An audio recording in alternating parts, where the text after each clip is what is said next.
مرحبا. اليوم بث آخر أيضا بعنوان انطباع. هذه المرة حيكون شوية مختلف. اليوم راح أعرض بصراحة فيديو مسجل عن مناظرة تمت ما بين سام هاريس و شو اسمه بيترسون، جوردان بيترسون. هي مناظرة بخصوص الأخلاق، وبخصوص كان الموضوع هو عن كتابين يعني تم تأليفهم. سام هاريس ألف كتاب اسمه The Moral Landscape أو المنظر الأخلاقي، وأيضا جوردان بيترسون أيضا ألف. طبعا جوردان بيترسون هو مسيحي متدين، وحاول أن ينقد كتاب سام هاريس بالنسبة للأخلاق. الجميل أنه في المناظرة هذه هي مترجمة اللغة العربية، مش مدبلجة لكن مترجمة، وأنا سوف أعرضها مترجمة مع الترجمة طبعا.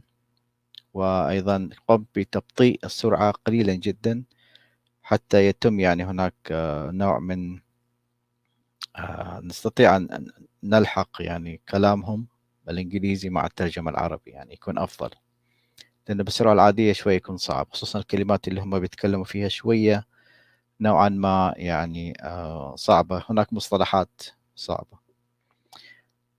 مقدم البرنامج اللي هو المودريتور يعني ما عجبني كثير، متنمق ويحاول راح تشوفوه بعدين. يعني أتمنى أنه تتغاضون عن كلامه، لأنه كلامه لا يقدم ولا يأخر يعني.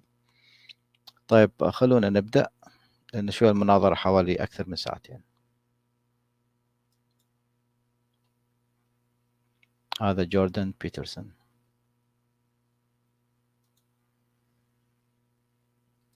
I think. Here, so look, this is, I put up a poll a couple of days ago to find out what people, broadly speaking, might want us to discuss. And I've been taking a look at that, and I took a lot of notes, which is why I have my computer here, by the way, and my phone. It's not to check my email while the debate's going on, the discussion. I thought what I might do is just lay out some places that I think Sam and I agree. And because there's lots of places we agree. And then I want to figure out where we disagree, which I've been trying to sort out. And then I want to see if we can hash it out a little bit and move forward on that a bit. So I'm going to lay out. See, one of the things that Carl Rogers said, the psychologist, was that one of the good way to have a discussion with someone is to tell them what you think they think until they think that what you said reflects what they said. Look, this is a really useful thing to know if you're ever having a discussion with an intimate partner, for example, is that you have to put their argument back to them in terms they agree with. It's very difficult. So I'm going to try to do that. And so the first thing is, I think, ما أدري ليش أحاول أضبط. Okay. I think that partly what's driving you, if this is accurate, is that you want to ground a structure of ethics in something solid. And there's two things you want to avoid, two catastrophes, let's say. One is the catastrophe that you identified with religious fundamentalism, and the other is the catastrophe that's associated with moral relativism. Is that reasonable? Yeah, that's good. Okay, good. Okay, well, no, but it's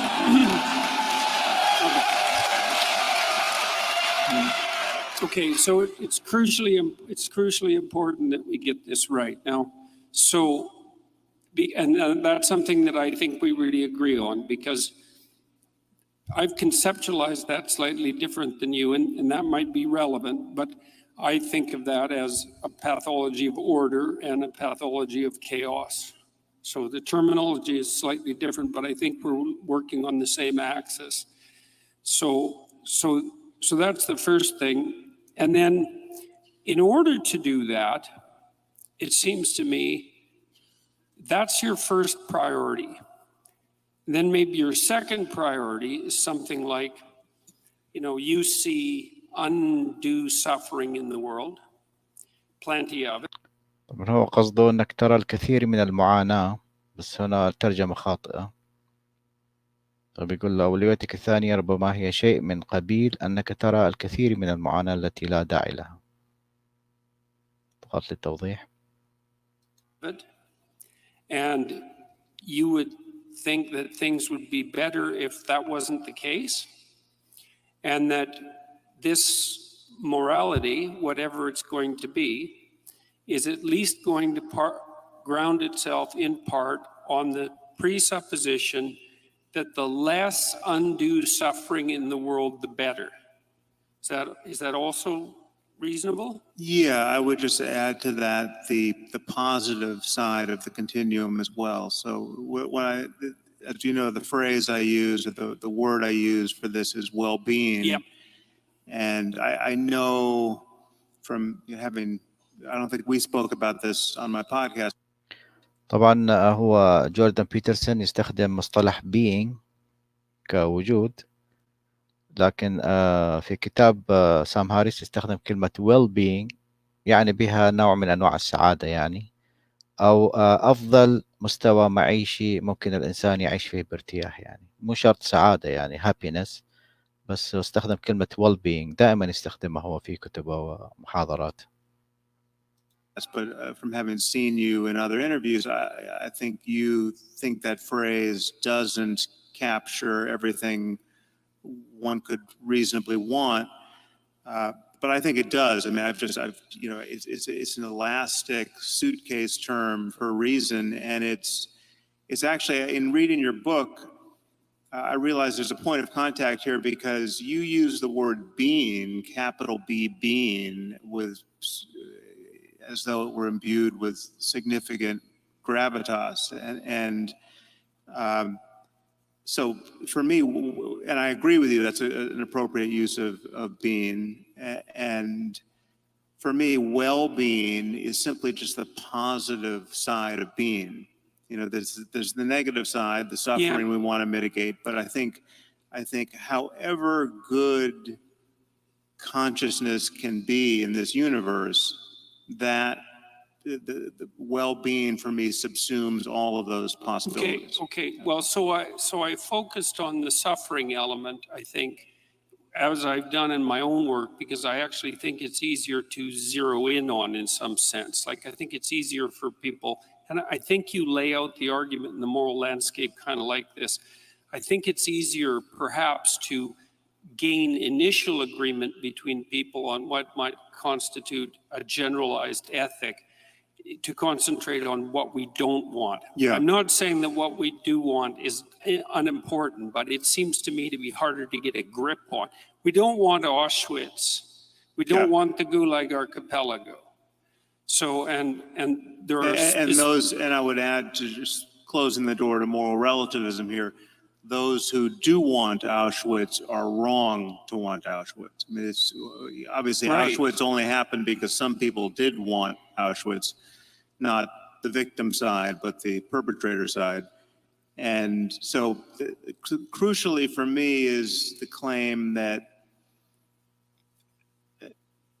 I'm a realist, I'm a moral realist, and what realism means is that there are right and wrong answers to questions of this kind, and you cannot know what you're missing. In fact, we almost certainly don't know what we're missing on questions of human value, and our job is to discover just how good life can be and just what variables are making it needlessly horrible, and to mitigate all of that and live in a better and better world.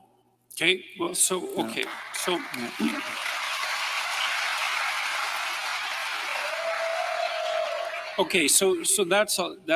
that's a lot of points of agreement. So I also believe that there is a catastrophe of arbitrary moral injunction, and that there's a catastrophe of moral relativism, and that has to be dealt with, and that there are genuine differences between the proper way of behaving morally and the improper way of behaving morally.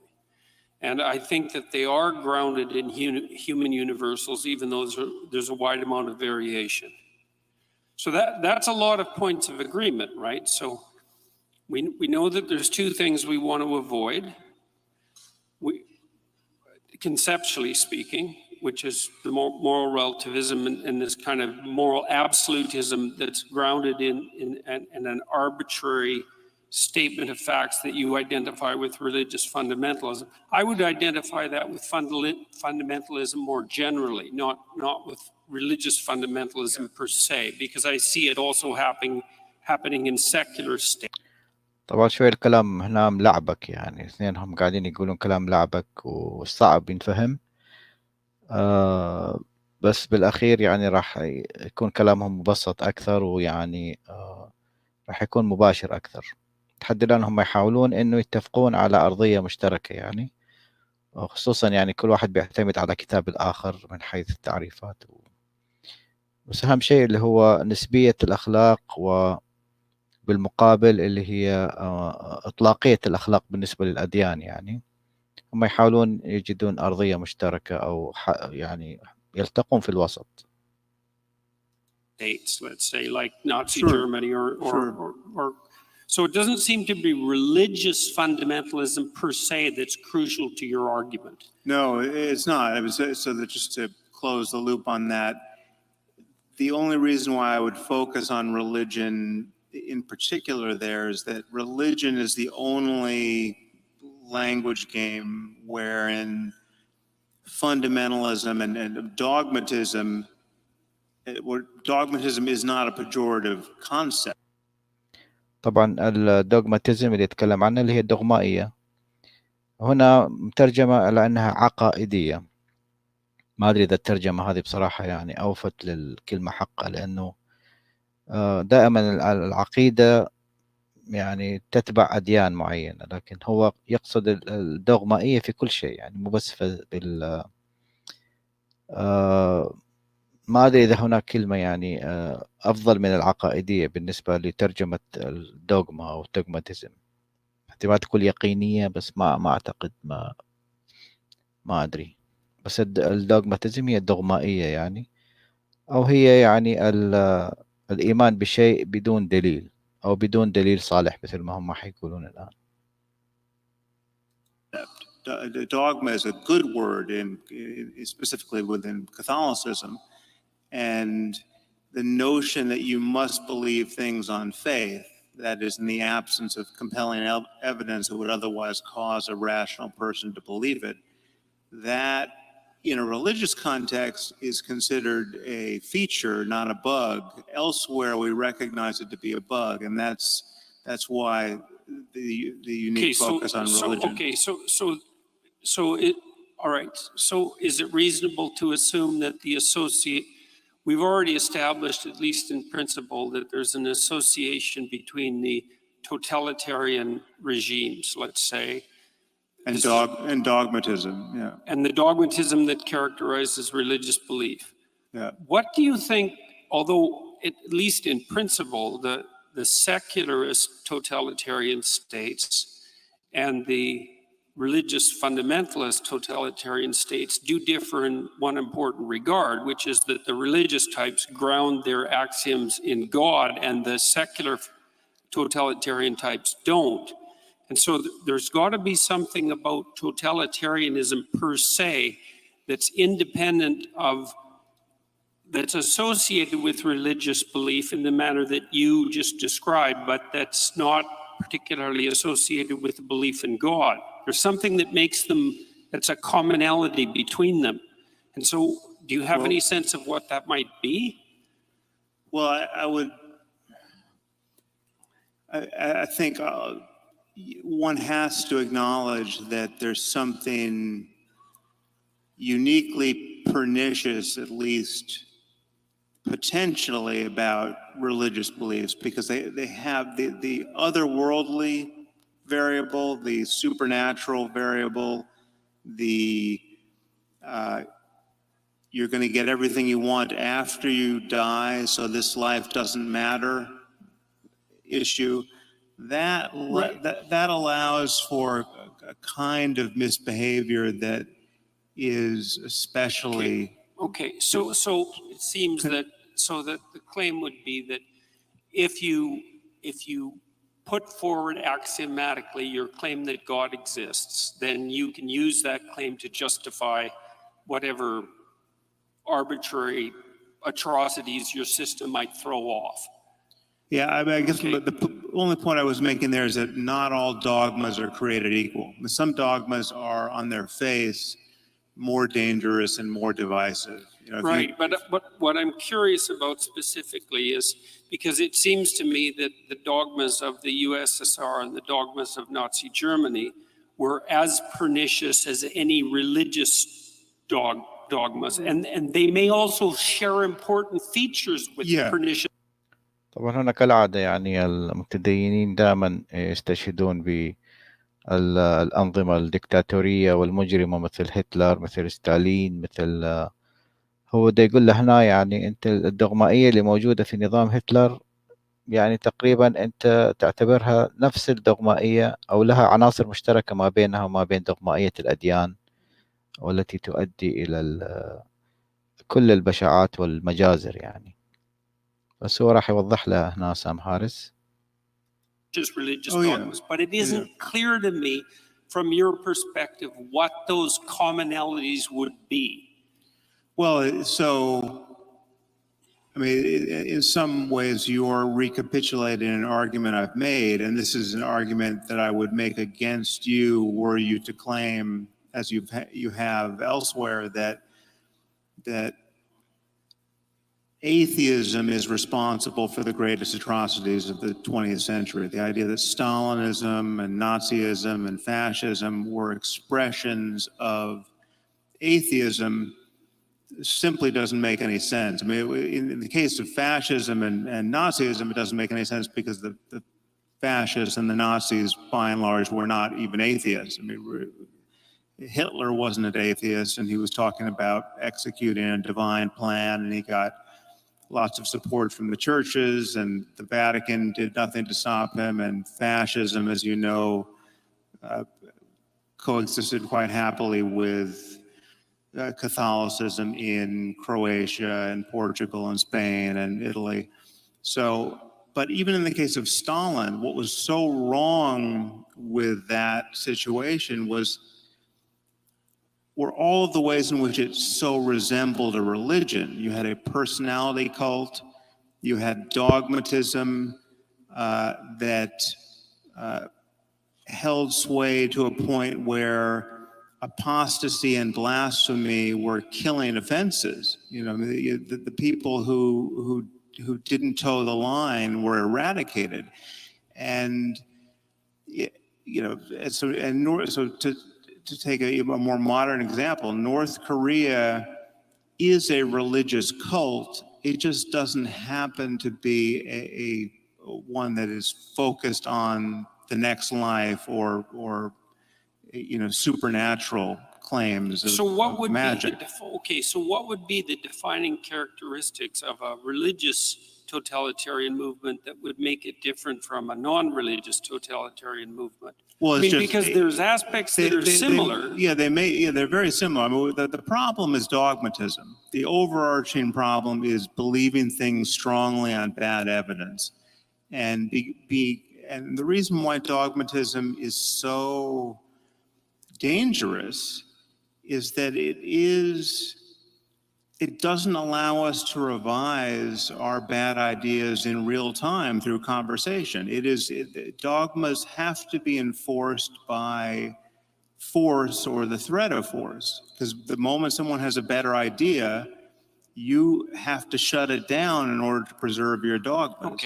Okay. So the commonality seems to be something like claims of absolute truth at some level that you're no longer allowed to discuss. Yeah. Okay, and so, that's another point of agreement then, I would say, because part of the reason that I've been, let's say, a free speech advocate, although I don't think that's the right way of thinking about it, is because I think of free discourse, like the discourse that we're engaged in, as the mechanism that corrects totalitarian excess or dogmatic excess. And so I also think that systems of governance that are laying themselves out properly have to elevate the process by which dogmatic errors are corrected over the dogmas themselves, which is why I think the Americans are right, say, with regard to their First Amendment, is the process of free speech is the process by which dogmatic errors are rectified. And so وطبعا هنا اتفقوا على معنى الدغمائية اللي هي عبارة عن عقيدة تفرض بالقوة، ويمنع أي نوع من أنواع يعني النقاش في هذه العقيدة ومحاولة تطويرها، لأنه هذه الشيء يعتبر مثل خيانة ويتم العقاب عليه. فهو بيقول له هذا، بيقول له أنا متفق وياك، وأنا أنا شايف إنه أول اللي هي ال 10 amendments تبع الحكومة الأمريكية اللي هي يسموها نسيت بالعربي، بس أول حق للشعب هو حرية التعبير. فهو بيقول اللي احنا قاعدين نسويه أنا وأنت الآن يعتبر من نوع من أنواع حرية التعبير، وهذا هو المطلوب لمكافحة الدغمائية. فبيقول يعني الدستور الأمريكي أول مادة من مواده تنص على أنه حرية التعبير، أي يعني حرية التعبير ضد أي شيء ومناقشة أي شيء. يعني أول بند من بنود الدستور الأمريكي يعمل ضد الدغمائية. it has to be put at the pinnacle of the hierarchy of values, Yeah, something like that. No, I think you and I totally agree about the primacy of free speech. Okay, good. Okay, so that's another. Fine.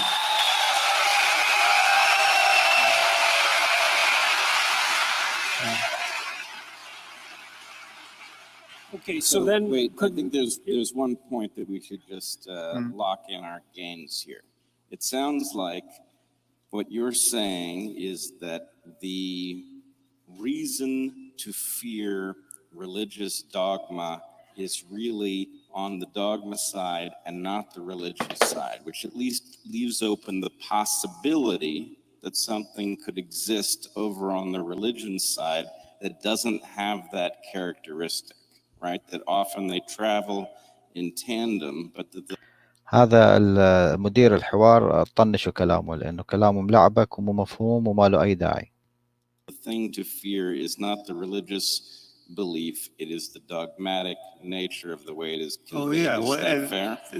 The other way to say that is the only thing that's wrong with religion is the dogmatism. If you get rid of the I've got no problem with the buildings and the music and the paintings and you know. Wait a minute. That's not a trivial point, and it's not just a joke, because the buildings and the music are very important parts of the religious process. And so I know there's a humorous element to that, but it's not like Sam is throwing out the baby with the bathwater there.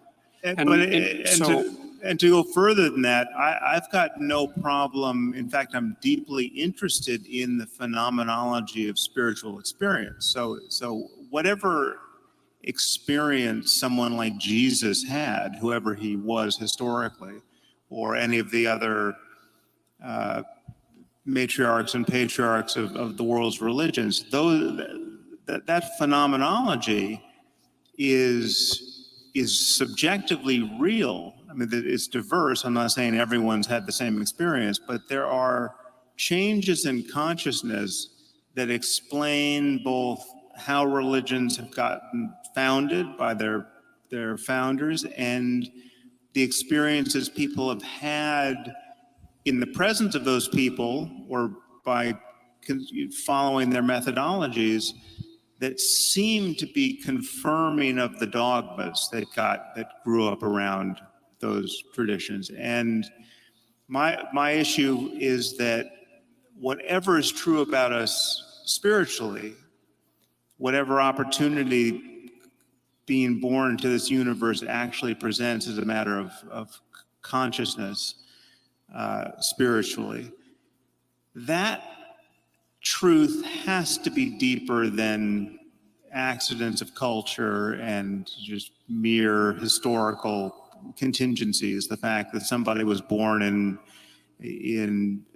Mesopotamia and not in China and got a different language game. So whatever is true there has to be understood in universal terms about the nature of human psychology and the human mind. Okay, so another thing. أعتقد سام هاريس إنه قصده إن الدين عبارة عن لعبة لغوية، فلكل حضارة لها لعبة لغوية مختلفة. يعني مثلا لذلك الأديان اختلفت، يعني الهندوسية تختلف عن اليهودية، عن المسيحية، عن البوذية، عن الأديان الوثنية مثلا. فيقول إحنا المفروض يعني لو هناك حقيقة روحية في هذه الدنيا، المفروض إنه تفهم للناس بلغة واحدة، ما تكون الأديان مختلفة. يعني يجب أن تكون حقائقها يعني متحدة. تهيألي. That I wanted to just point out obliquely, and then I want to return to outlining maybe where we agree, is that one of the things that was really shocking to me, I would say, was my reading of what was originally Jane Goodall's discovery about chimp behavior, because there was this idea that was really rooted in Rousseauian thinking that the reason that people committed atrocities in the service of their group identity, let's say their tribal identity, was because culture had corrupted us. So it was a unique. طبعا هنا هو الأخ هذا يستشهد بفلسفة روسو، جان جاك روسو، لأن جان جاك روسو قال يعني البشر هم الأصل فيهم هو البدائية، إن حياتهم البدائية هذه هي الأصل. لما جاءت الحضارة أفسدت الأخلاق الإنسانية، يعني بسبب الحضارة الأخلاق الإنسانية فاسدة. طبعا هذا أحد مقالات روسو، حتى روسو نفسه بالأخير قال أنا مقالي هذا كلام فارغ، يعني لأنه كان صغير يعني لما كتبه وفاز بالمرتبة الأولى، بس بعدين لما كبر وراجع المقال هذا قال لا أنا كلامي كان مو مضبوط. فهنا هذا جوردان بيترسون بيستشهد بكلام روسو وبيقول إنه حسب أيضا باكتشافات بالنسبة للتطور الحيواني بالنسبة للبرايميت أو هم القردة العليا، يقول لاحظوا يعني بعض التصرفات مشابهة لتصرفات البشر.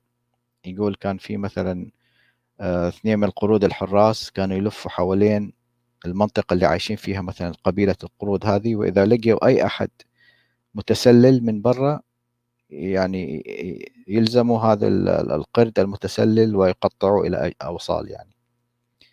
فبيقول إحنا بما أنه ورثنا هذا الشيء من القردة العليا، فالشيء هذا الشراسة والإجرام موجود فينا، يعني متأصل فينا، والدين ما له أي دخل في الموضوع.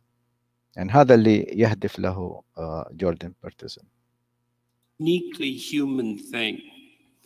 But then, of course, Goodall showed in the 1970s that the chimps at Gombe, I think I'm pronouncing that correctly, would go on raiding parties, right? And so there'd be like 4 or 5 adolescent chimps, usually males, sometimes with a female in there.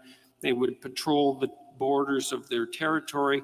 If they found an interloper on the border, near the border, from another troop, even if it was a member of their troop that had emigrated, so to speak, and that they had some history with, they would tear them to pieces.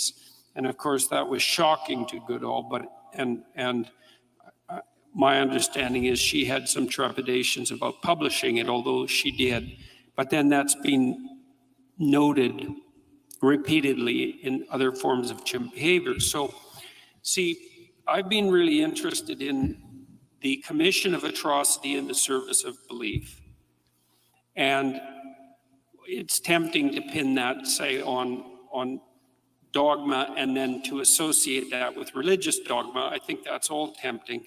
But the fact that chimps do it shows that it can't be a consequence of something like religious belief, unless you're willing to say that the reason that chimps commit atrocity in the service of their troop and their territory is because chimps are religious. And so they're not religious, and they don't really hold a secular totalitarian viewpoint, but they still act out the atrocity element that's characteristic of human behavior. And so to me, that makes the problem deeper than one of mere, let's say, surface statements about metaphysics. Well, obviously the problem of primate aggression, which we've inherited along with the chimps, is deeper, or at least different, than the problem of religious violence or totalitarian political structures that get the worst out of people. So, I mean, we have these primate capacities that we have to correct for, and we're busily trying to correct for almost everything that we've been evolved to do. I mean, we don't like the state of nature for good reason. And virtually everything that's good about human life is born of our, I would argue, culture-based and highly intelligent and necessary effort to mitigate what is in fact natural for us. And there's nothing more natural than tribal violence, which of the sort that you're describing in chimps. Okay, so then that it also seems like we agree that the core element of tribal alliance, which would have its roots, say, in the chimpanzee proclivity to, or its analog in the chimpanzee proclivity to identify with the dominance hierarchy of the troop, is something that's a source of the proclivity for human social aggression that's independent of its, at least independent of any obvious religious substrate. So there are other reasons for group belief and the commission of atrocity that can't be directly attributed to religious dogma. Yeah, but I mean, and what most worries me about religion, I would say, I mean, obviously religion can channel these primate urges in unhappy. وفعلا هنا يعني هو مثل ما قلنا يدعي انه العدوانية اللي موجودة او مزروعة في البشر واللي وارثها البشر من اللي هو اجدادهم البرايميتس ليست لها علاقة او مستقلة عن الايمان بالاديان. سام هاريس هنا يقول لا، يعني بالعكس الاديان جاءت تساند او تشجع على الاشياء العدوانية حتى لو هي موجودة فعلا، احنا ورثناها من البرايميتس أو القردة العليا، لكن جاءت الأديان تشجع على هذه الغريزة العدوانية. Ways. So you can get tribal violence that gets amplified by religious dogmatism, and that should trouble everyone. But it's not unique to religion. It's also nationalism, and it's racism, and it's all other kinds of dogmatism. But what most worries me are those cases where clearly good people who are not necessarily captured by tribalism per se are doing the unthinkable based purely on religious doctrines that they believe wholeheartedly without good evidence. So you have the person who joins ISIS who wasn't even Muslim before they converted, 16 months ago, and they go all the way down the rabbit hole to the most doctrinaire, most committed, most uncompromising view of just how you have to live in this world if you're going to be Muslim. And they join ISIS based on the idea that salvation only goes one way, and that dying in defense of the one true faith is the best thing that can happen to you. There's no question that there are individuals who have made that journey. In fact, there are individuals by the thousands who have made that journey. And there are far more benign versions of that. There are people who just waste their lives, I would argue, converting to whatever the belief system is, and just wasting a lot of time worrying about hell or worrying about the fact that their child is gay and the creator of the universe doesn't approve of that.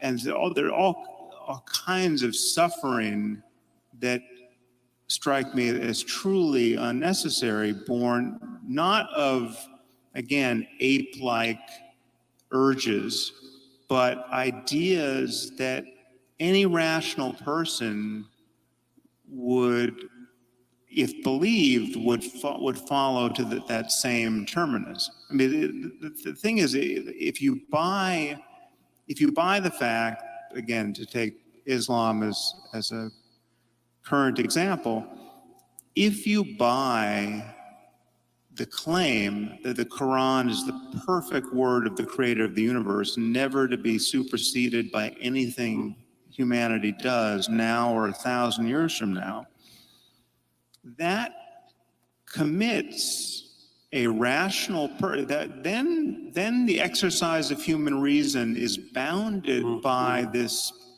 I would argue, pathological frame, which leads to certain outcomes that should really worry us. Okay. So let's take that claim apart for a minute, because that's not your claim specifically, the claim that you were describing. See, because that's really not the claim that religious fundamentalists make. The claim they make is worse than that, because they claim that the Quran, say, or the Bible for that matter, is the literal word of God.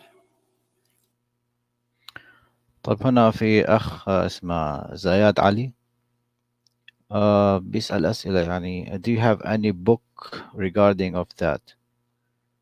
I don't know what you mean by book. I mean, I've read books mainly, like about religion and about anything else. Even religious history could, like give you a complete picture about how terrible the effect of these religions are. They did horrible things to people.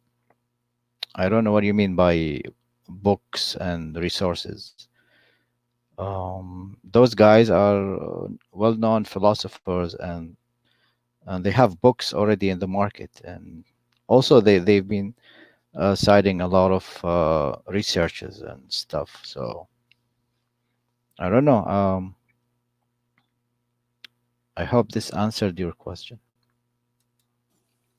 But more than that, they claim that their understanding of that word is correct, which means they conflate two things. Like, because you could imagine a situation where you had a book, and I'm not saying this is the case, it's an imaginative exercise, where you had a book that had all the answers, that was extraordinarily complicated. And so that when you read it, it wouldn't be obvious that you understood it. Perhaps it wouldn't be obvious that you didn't understand it either, but you're not going to be able to, you can't get an uninterpreted version of the book. And so the fundamentalist claim is far worse. It's that not only is there an absolute reality, truth embedded in the book, but that their particular take on that absolute reality is the absolute take on that book. And so they conflate their own, they make an assumption of their own omniscience and then pass that off onto God, so to speak. طبعا هنا اللعبة جديدة أو مو جديدة، نفس اللعبة اللي دائما المؤمنين يستخدمون، اللي هي لعبة المعاني أو السيمانتيك جيم. دائما هو قال له مو بس المشكلة انه يعني المشكلة أنه هؤلاء مثلا الذين يشتركون في داعش يفهموهم، هؤلاء الشيوخ أو رجال الدين يفهمون الناس على أنه فهمهم هم للكتاب المقدس هو الحقيقة. يعني هو هنا يعني يحول التهمة من الكتاب المقدس ويضعها في فهم رجال الدين. طبعا هذه مغالطة يعني يعني عندما يتفق كل رجال الدين، خلينا نقول في الديانة الإسلامية مثلا أو الديانة المسيحية، كلهم يتفقون على هذا المعنى على مر التاريخ، وأنت عندما تقرأ النص تجده أيضا فعلا يعني ما قاله هؤلاء، إذن هذا ما يدل عليه النص. يعني لماذا تتهم فهم هؤلاء رجال الدين اللي هم بالآلاف إذا ما كانوا بالملايين على مر التاريخ، وتنفي التهمة عن النص نفسه؟ يعني كل هؤلاء رجال الدين فهموا النص خطأ، صحيح، فهموا النص خطأ والنص بريء مسكين يعني. وحتى لو كانت هذه هي الحقيقة فعلا، هذا لا يعفي النص من التهمة نفسها التي ذهب بضحيتها آلاف الأرواح. إذن من بعث بهذا النص اللي هو خالق الكون لم يبعثه مفهوما أصلا، وهو السبب في أنه حصلت كل هذه المجازر بسبب الفهم الخطأ. إذا من المخطئ هنا؟ المخطئ الأساسي هو من أرسل هذا النص، لأنه لم يرسله بالطريقة الصحيحة المفهومة. In their defense, and I don't often rise to the defense of fundamentalists,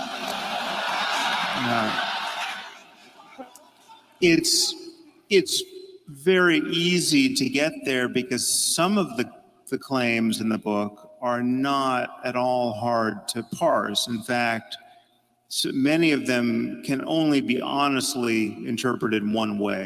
So to take, again, an example that will be not inflammatory to you, but makes the point, it just says that the remedy for theft in the Quran is to cut the hands off a thief.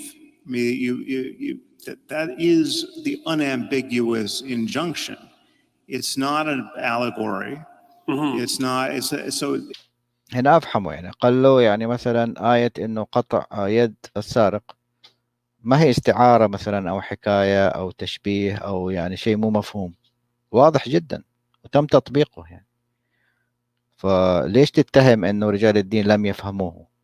وأيضا هنا هو استشهد سام هاريس بتفسير القرآني اللي يقول لك لا يعني مو إنه تقطع إيده، لا، لكن تقطع يده أنت أي تمنعها عن السرقة مثلا. قال هذا كلام فارغ. يعني حتى لو كان الموضوع فعلا بهذه الطريقة، فالنص لا يعفي هذا النص من التهمة اللي راح بسببها كثير، يعني كثيرين قطعت أيديهم بسبب هذا النص وبسبب عدم وضوحه. So you have to indulge some kind of tortured interpretive scheme to avoid the shocking fact that the creator of the universe thinks you should live this way for all time. And people like ISIS, I mean, this is my claim. It's just most of what is in these books, and this is what worries me about those books because they can't be edited. Most of what's in the books is clearly not the best that humanity is capable of in the ethical domain or in this.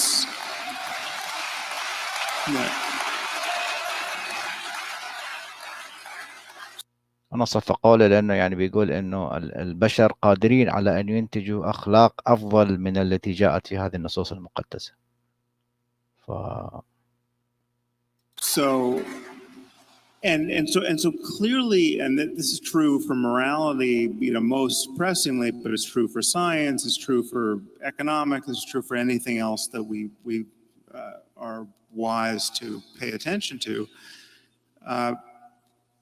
it's like slavery is condoned in the Bible, in both Testaments, and in the Quran. There's no getting away from that. Now, you can say, well, it's not the central thrust of any of these books, but if you go to the books and try to figure out what the creator of the universe wants with respect to the owning and needless immiseration of other people, right? He expects you to keep slaves, and he's told you how to do it. You know, don't knock out their eyes and their teeth. Don't take, if you're a Muslim, don't take other Muslims as slaves.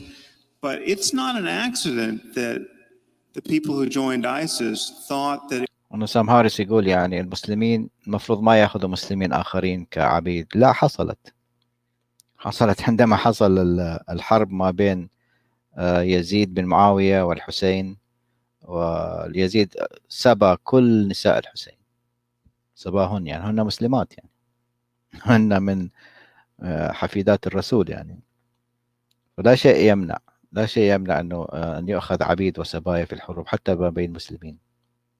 it was absolutely kosher to take slaves. هنا سام هاريس استخدم كلمة كوشر هي تخص الأكل عادة. الأكل اللي مذبوح على الطريقة اليهودية هنا في أمريكا يسموه كوشر، وهذا مسموح للمسلمين يأكلوه. فهو لما استخدم كلمة كوشر هنا، هو أصله يهودي سام هاريس، فلما استخدم كلمة كوشر ضحكوا، لأنه يعني كأنه يقول إنه ممكن أن يأخذوا سبايا وعبيد لكن ذبح إسلامي مثلا. To take sex slaves, and I mean, they were even their use of their sex slaves was conducted as a sacrament, and that's not an accident. I mean, they were praying over the Yazidi girls before they raped them. So this is not unlike what many people expect. It's not that this doctrine is being used as a pretext for people who would otherwise do terrible things like take sex slaves and rape them. And so there's no net damage being done here by this belief system. No, these are, I would argue, in many cases, psychologically normal people who are simply convinced of the absolute veracity of these ideas. And in this case, the perfect example of Muhammad as the most self-actualized human who's ever existed. And, you know, what did Muhammad do? Muhammad took sex slaves. So, you know, then once you grant that, and this is where there's a tension between, you know, how we pursue the same goals. Like, you know, as we've just established, we have many of the same goals, but insofar as you make religion look palatable, insofar as you suggest to your audience that they can have their religious cake and eat it too. They can have their reason. They can have their respect for science. They can have a 21st century worldview, but they can also hold on to everything they love in Christianity or fear to lose. And it's undoubtedly mostly Christianity, but whatever, any religion. My concern is that it keeps us shackled to these Iron Age philosophies and these Iron Age conversations where we should be having a 21st century conversation about everything, ethics included. Okay, so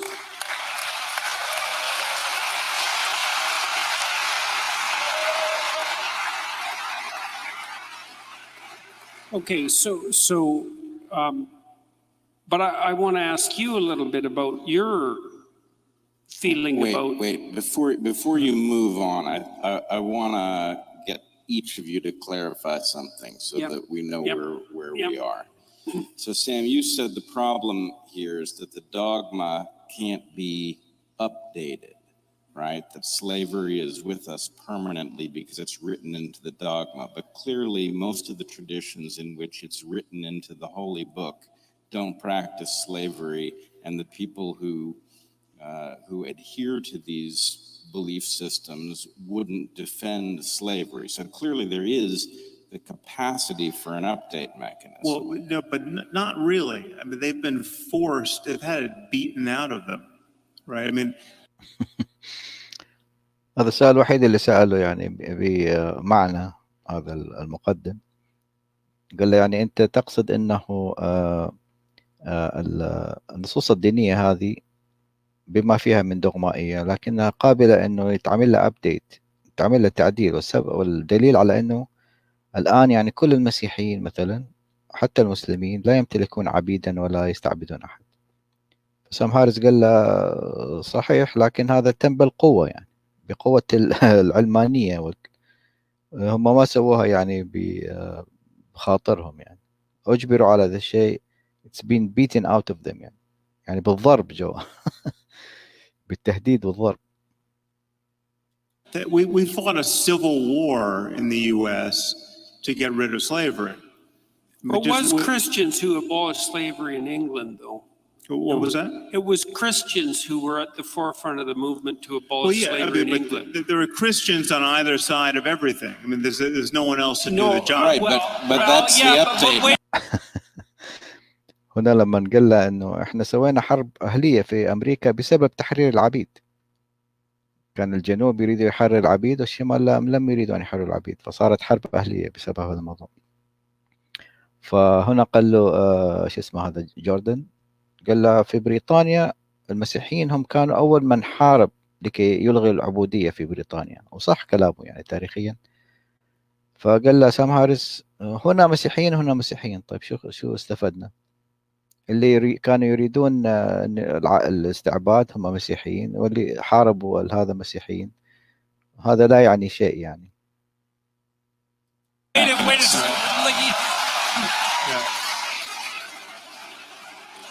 But so yes, but it was specifically Christians who were using their Christian belief as a justification for eradicating slavery. The problem was they were actually on the losing side of a theological argument. And it would be much better, I think you would agree, if one of the 10 commandments had been, don't keep slaves. You know, I mean, there's قال لو أحد الوصايا العشرة لموسى في الكتاب المقدس إنه حرر العبيد، لا يجب أن تستعبدوا الناس، قالوا أنا أصدق كلامك. وفعلا لا في المسيحية ولا في اليهودية ولا في الإسلام جاء الكلام هذا. Certainly one we could swap out for that one. And so that it would have been much easier for Christians to have fought against slavery. And it's much harder for Muslims, frankly, to fight against it now. The problem is that there's a point I made, I think, in my first book, is that the doors leading out of this kind of fundamentalism don't open from the inside.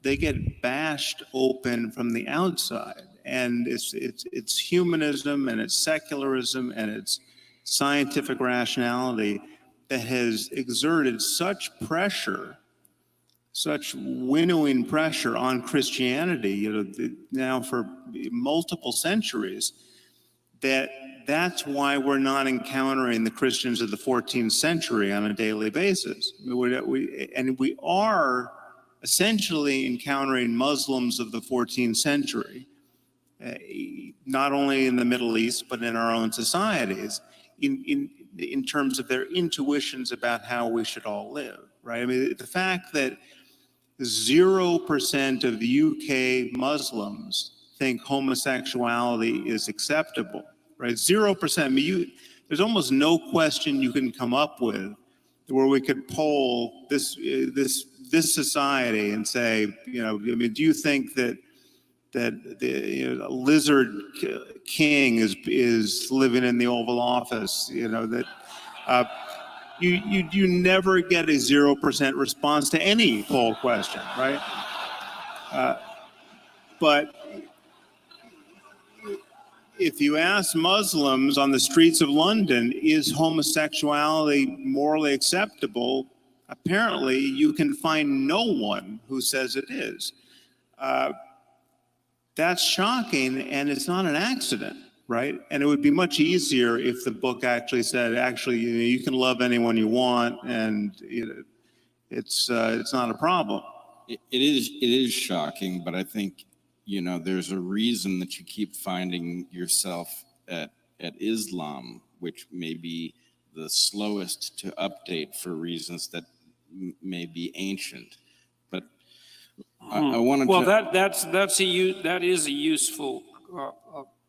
Well, I can do it for Christianity. I want to make the point as cleanly and as undistractedly as possible. But yeah, it's true. I have the same kinds of concerns about Christianity or Mormonism or Scientology or anything else.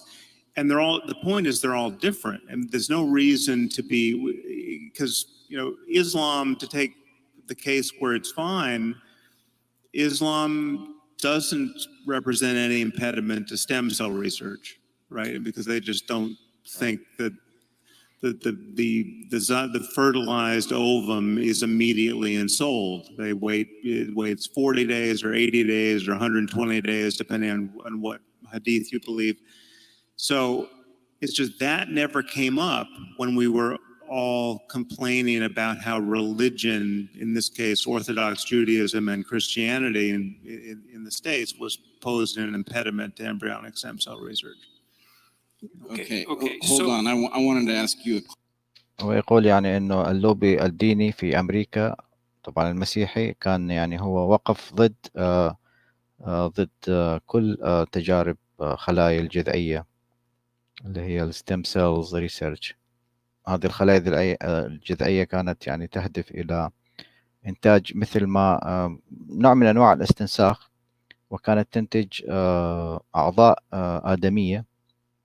يعني ممكن أنت ينتجوا لك أعضاء آدمية من الخلايا الجذعية اللي موجودة في العصعص عندك، مثلا كلية، بنكرياس، أي شيء ثاني. يعني احتمال تحتاجهم في المستقبل، يعني بدل ما أنك تنتظر لحد ما أحد يتبرع لك مثلا بعضو معين، لا، تكون عندك أنت جاهزة من الخلايا الجذعية، يستنسخوا لك طبعا كلية خلينا نقول، ويزرعوا لك هي يعني. ولا تحتاج اللي هي الأدوية هذه اللي ضد الأجسام المضادة وكل التعقيدات هذه اللي تحصل حاليا في الزراعة.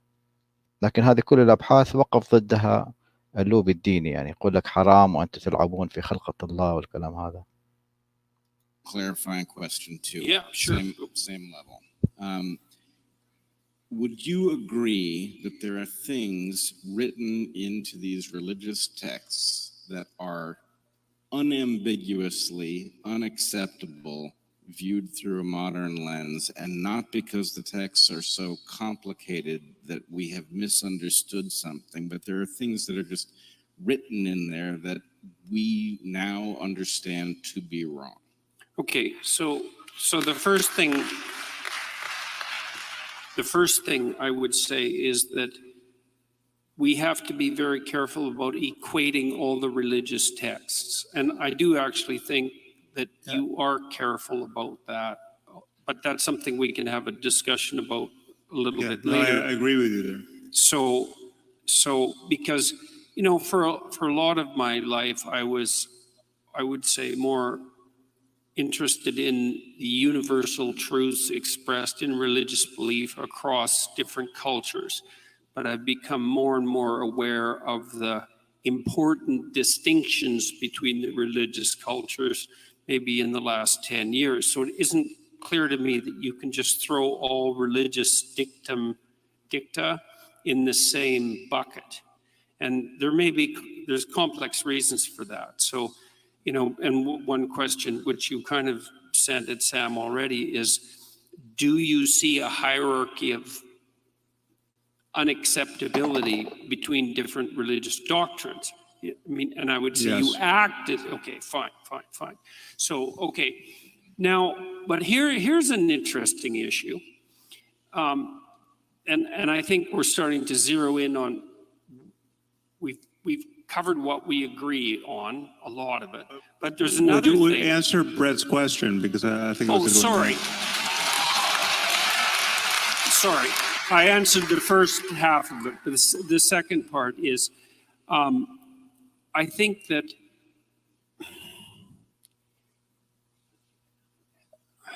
this is where I'm going to sound like a postmodernist, which I really hate.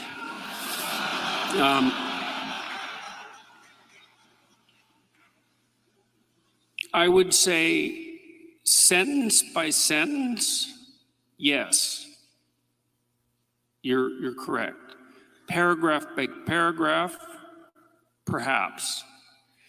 But here's the problem with complicated texts, especially ones that actually constitute narratives.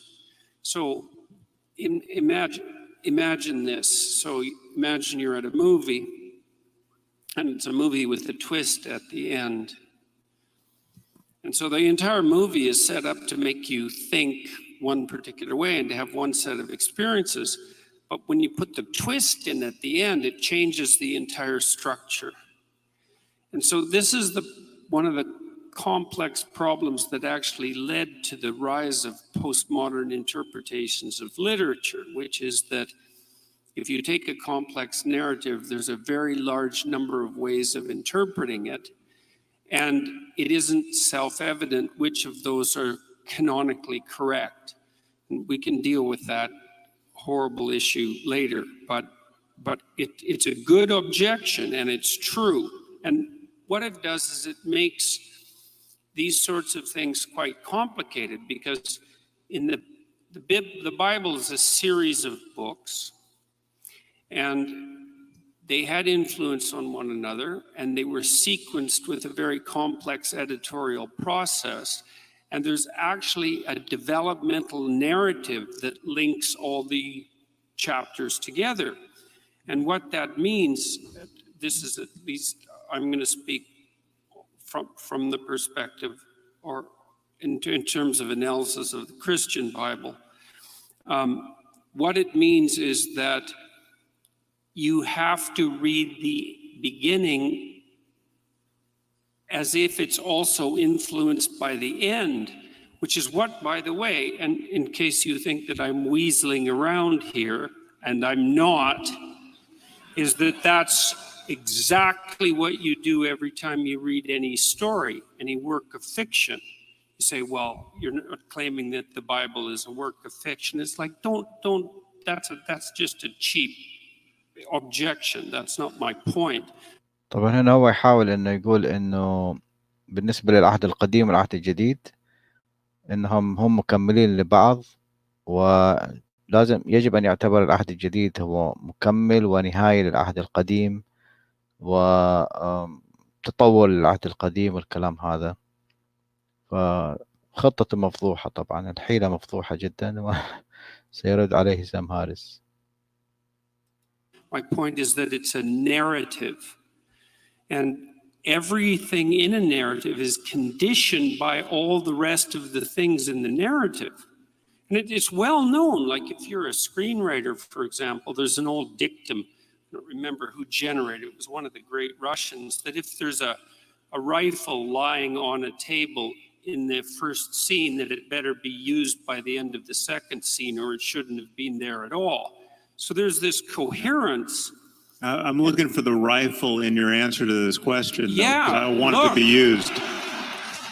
My point is that it isn't reasonable to take a single sentence out of a coherent narrative and say that stands on its own, or it's rarely reasonable, because you have to interpret the word in the sentence and the sentence in the paragraph and the paragraph in the chapter and the chapter in the context of the entire book. You have to do that. Now, you could object, and reasonably so, that there are some sentences that are so blatant that you can't use context to paraphrase them, let's say. But I think you also have to give the devil its due. The Christian Bible is a developmental narrative, and the beginning has to be read in light of the end. And is it a fact? Okay, well, So what does that do to Moses's laws of war? This is not a narrative. This is instructions about what to do when you invade a foreign land. If you intend to take over that land, you kill everybody. Right. There are other rules in there about killing husbands and taking the wives. Yeah, for the Old yourself. Testament's a brutal document. Absolutely brutal. And so my point would be, I don't know that reading that portion in light of the end, even if you call the end the New Testament, I don't know that it changes Moses's laws of war and their acceptability. Well, in any hypothetically, if modern you context. take the New Testament seriously, it does, because it's a document that supersedes it. And I think there's actually technical reasons but why it doesn't supersede it on every point. I mean, this is the problem. Slavery is a very straightforward case because clearly the Bible thumpers of the South who were defending slavery with reference to the text felt they were on firm ground. And I would invite anyone to read what the New Testament and the Old Testament say about slavery to see that they were on fairly firm ground, that the balance of the honest reading was on the side of clearly we can keep slaves, right? Jesus never envisioned a world without slavery, and he admonished slaves to serve their masters well and to serve their Christian masters especially well. The English Protestants wouldn't have agreed with that because, like I said, they were at the forefront of the fight against slavery. Okay, so but I think they there was were a clearly range influenced by something outside the text, and this is again, you're making this harder than it is, and my concern is why. Right? Well, I don't think I am, Sam, because I think that the fundamental message in the New Testament, for example, is that so then you don't acknowledge that the Old Testament. So Jews are in possession of a book that has some diabolical passages that would be better left out.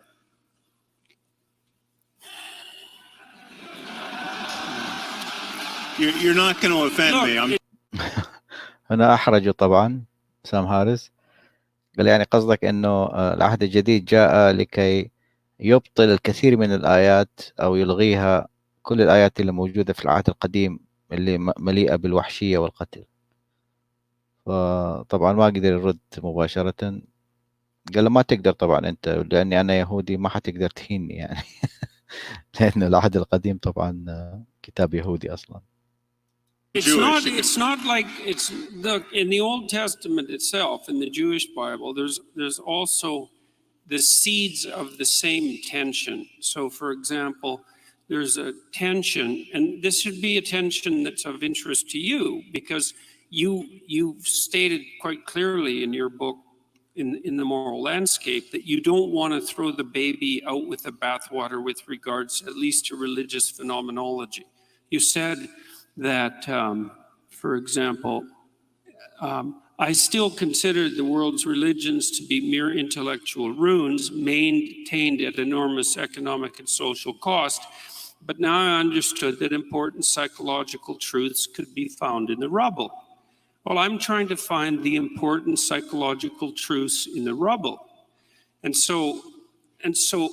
But we have to decide also if we agree about that. Like, are there important psychological truths to be found in the rubble?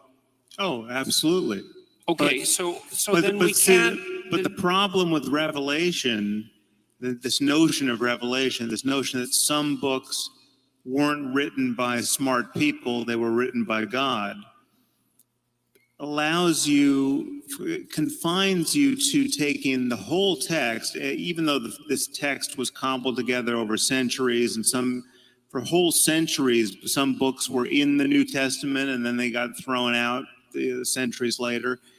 and some books weren't in and then got put in. So it's like it's an all too human process that got us these books in the first place. But once they were set, the believers imagine that you're stuck with every passage. And there are passages in the Old Testament that tell you to stone a girl or a woman who's not a virgin on her wedding night, take her to her father's doorstep and stone her to death, right? And where you find... We can probably agree that those are wrong. So yeah, there's another point of agreement. But you don't have to read the book to the end to know that it's wrong. I mean, you can get that from the paragraph.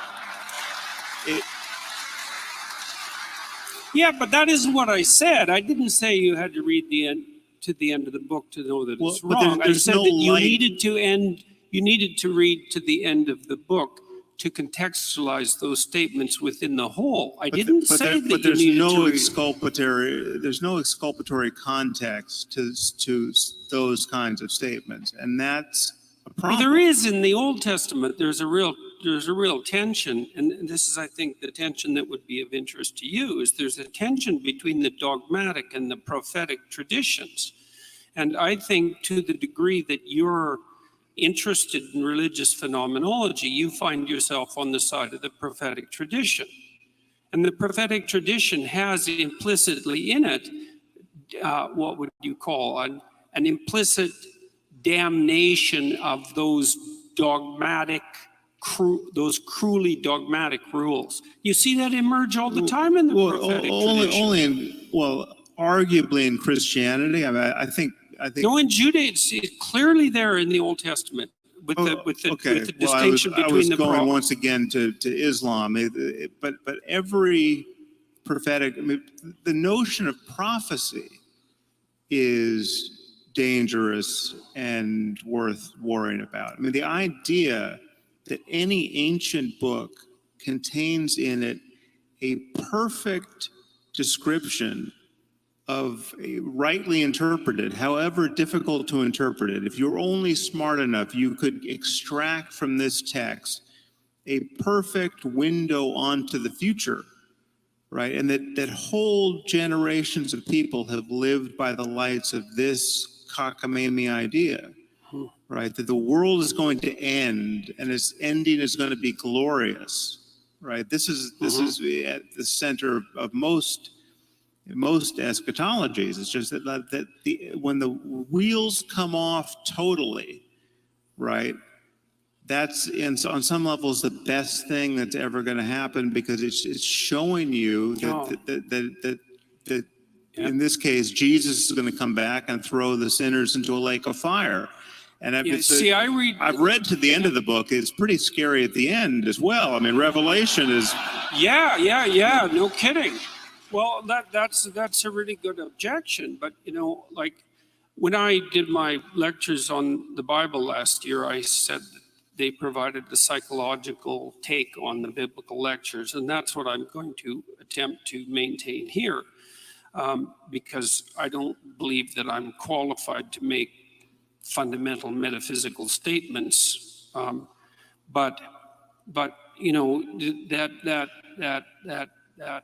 the scene that's delimited out at the end of Revelations, that's a very interesting book read psychologically, because it's very complicated. Anything. I mean, we should talk about. Well, let me just address that. I'll only take a minute to do it, and I'll try to be succinct. So there's an idea that's expressed in that book, is that it's something like things are always falling apart in a fundamental manner. It's built into there's an apocalyptic element to human life. We fail in small ways and we fail in catastrophic ways, and everything that we have, we lose and we die. So and societies come to an end. There's an apocalyptic element built into the structure of human reality. And part of what's revealed in that strange book at the end, which is like a hallucinogenic nightmare in some sense, is that the hero is born at the darkest point in the journey. And it's a psychological truth, and it's very, very apt, because at the darkest point, this is also why Christ is born near the darkest time of the year from a metaphysical perspective. There's an idea there that when things fall apart, that's the time for the birth of the hero. And the hero in Revelation is also the place where truthful speech most clearly manifests itself, because in the Christian tradition, Christ is identified with truthful speech. And so the notion there is that redemption under apocalyptic conditions is to be found in the revelation of truthful speech, which is something that you actually believe. Well, I believe in truthful speech, but I also believe that you can play this kind of interpretive game with almost any text. This way of but thinking. Then you could do it with the world, Sam, and that wreaks havoc with your value from facts argument. No, actually, I didn't hear what you just said. What was that?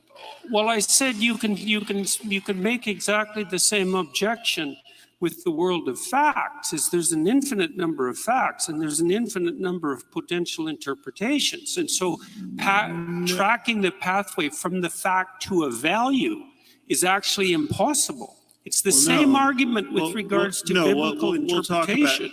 We should talk about that, but I don't think that's a good analogy. There are more and less plausible interpretations of any situation, any data, and any text, arguably.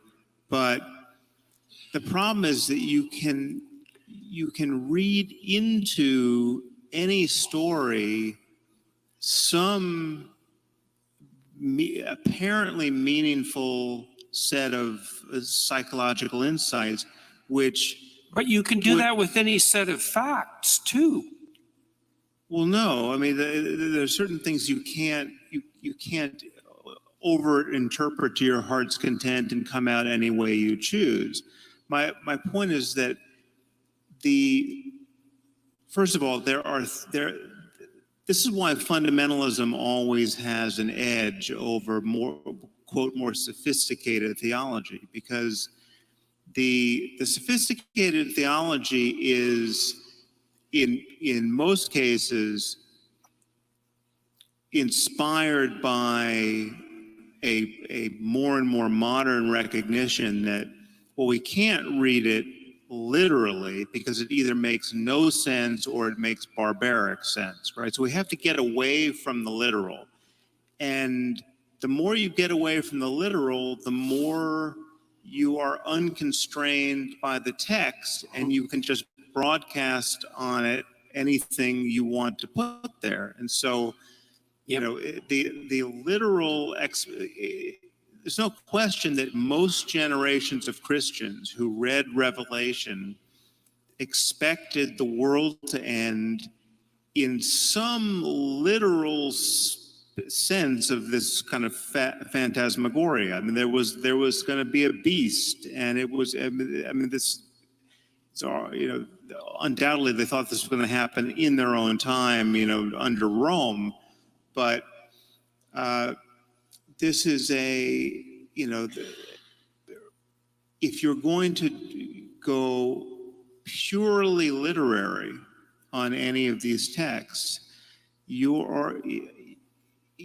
on some level, you're playing tennis without the net. You're unconstrained by the text, and you can do with it more or less anything you want. But isn't that argument working at cross purposes with your other argument about dogma? No, because it's always tempting. First of all, there are lines that do not announce that they're susceptible to that interpretation. I mean, yes, you can say, listen, Allah does not want us to cut the hands off of thieves. He just, you know, he meant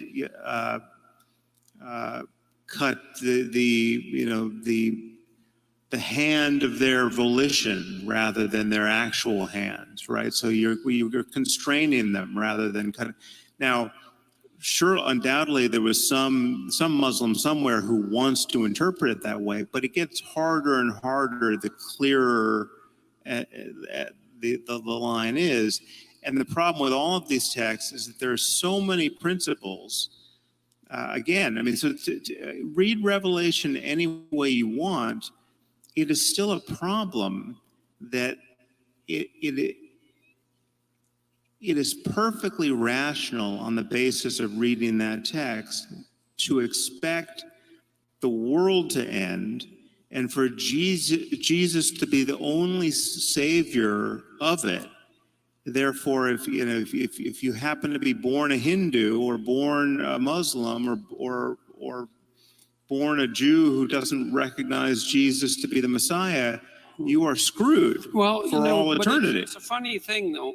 I mean, it's a strange thing, let's say, that one. هنا واحدة من طبعا عيوب الأديان إنه كل دين يفرق ويعنصر يعني البشر حسب من يتبعونه وحسب من لا يتبعونه. طبعا هنا قال له يعني إنه العالم هذا كله مبني على إنه الأبوكاليبس اللي هو النهاية، أن العالم هذا سينتهي يوما ما وحياتنا ستنتهي وكل شيء ينتهي. فقال له النهاية هذه يعني شيء إحنا نؤمن به. فسام هاريس قال له طيب، قال له أنت يعني دينك يقول إنه في نهاية العالم هذا سيأتي المسيح وهو المخلص وسينقذ فقط من يؤمنون به، أما المسلمين والهندوس والبوذيين كلهم هذول سيحرقون يعني. فشو استفدنا يعني من المخلص هذا مالتكم؟ وفعلا يعني كل الأديان بصراحة تعنصر وتستخدم العنصرية. الإسلام يقول فقط المسلمين هم الناجين، المسيحية تقول نفس الشيء، واليهودية يمكن الهندوسية أيضا، ما أدري. One of the things we already agreed on, as far as I can tell, is that the antidote to pathological dogmatism is free, truthful expression, something like that. Is that? Yeah. Okay. Yeah. But one of the things I would say that's absolutely crucial to Christianity in particular is the notion that the thing that's redeeming is exactly that, and it doesn't matter. So it's universal truth. Now, if we both agree on that, the idea that the free expression of truthful speech is the antidote, let's say, both to nihilism and to totalitarianism, then the notion that that might be embodied in something like the Word, which is truly, I think, the deepest of Christian ideas, how is that not the same claim? Now, let me elaborate it a little bit more completely. So here's the strange thing. First of all, I agree with you, by the way, about the danger of flying off the text, right? About as you move away from the text, your interpretation gets less and less constrained. And I think it's also the same danger as moving away from the facts, which is, I think, why you want to ground values in facts. So I get that argument, and I think it's accurate. But here's something strange: is that this notion that redemption is to be found in truthful speech is actually embodied in Christian mythology, let's say, as a personality and not as an idea. It's actually something that you embody and act out. It's not just an idea. And that's why there's an emphasis on the idea of the embodiment of the Word in flesh. It's a very sophisticated idea. I mean, it's an insanely sophisticated idea. So, and there's one more thing. So look, you've made the case, and I hope we can really get to this, because this is the really tough part of our discussion, I think, is that you want to ground the world of values in something that's true. We could say objectively true, but let's just say true for a minute. And I share that desire, but the problem is that I can't see and you actually state this in your book, I can't see how you can interpret the world of facts without an a priori interpretive structure. And this is an old philosophical claim. It's not unique to me. It's the claim of Kant, for example, that you can't get directly from the fact to the value because there's an interpretive framework that mediates between you and the facts. So first of all, I'd like to know if you accept that proposition.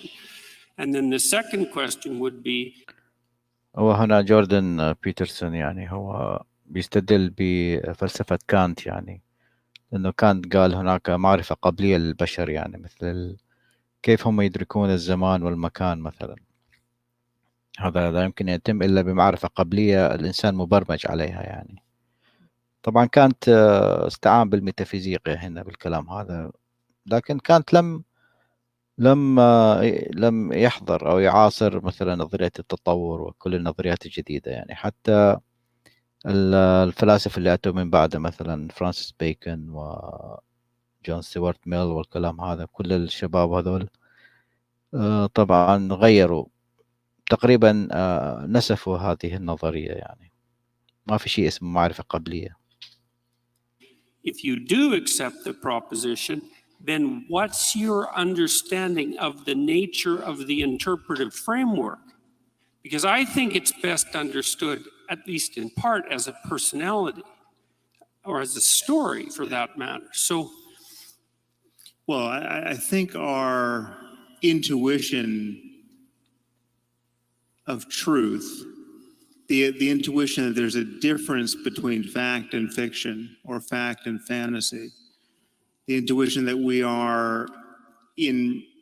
live in relationship to a common reality about which our understanding can converge, provided we're looking in the same direction with the same tools. I think that it's certainly deeper than religion. It's not best captured by stories. Even if you could, as a matter of historical fact, point to its roots in story and myth and religion, that's not an argument that it's now in the 21st century best captured by story and myth and religion.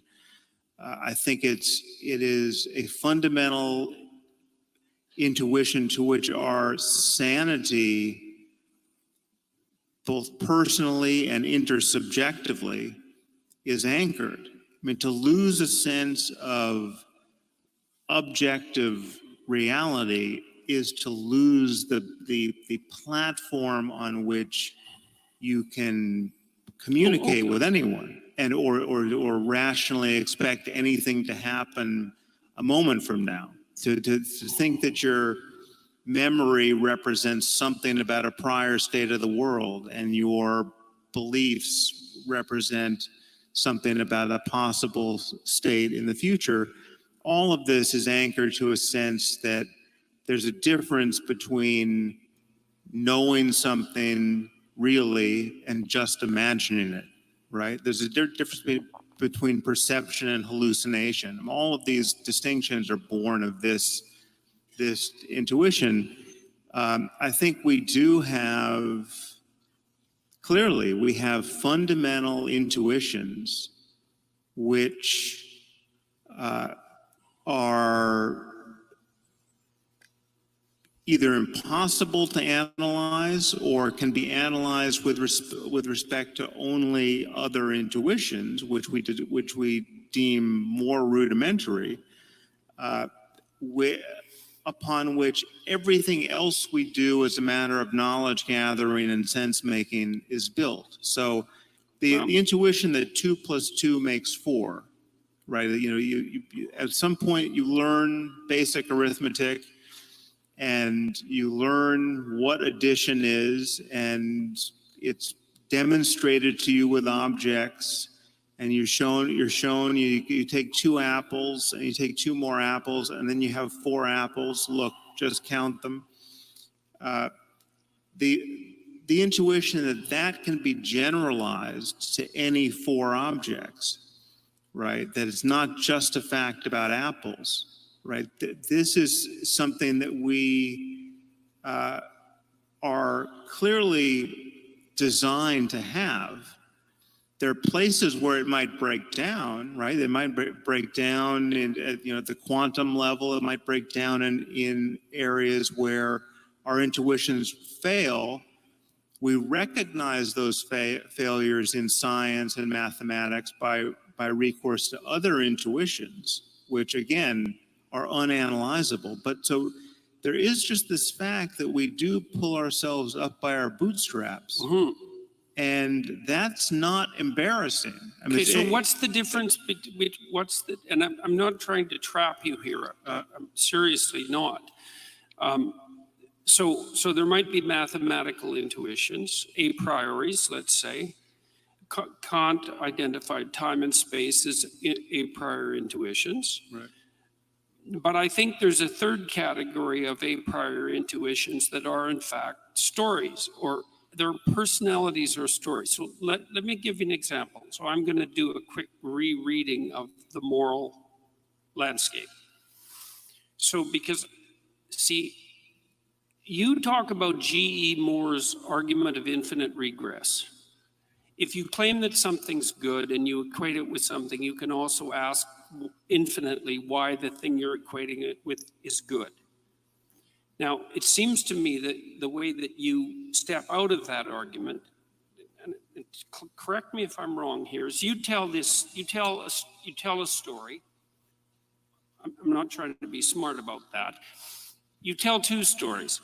You tell a story about someone who has an absolutely terrible life. They're in a jungle where nature is trying to kill them all the time.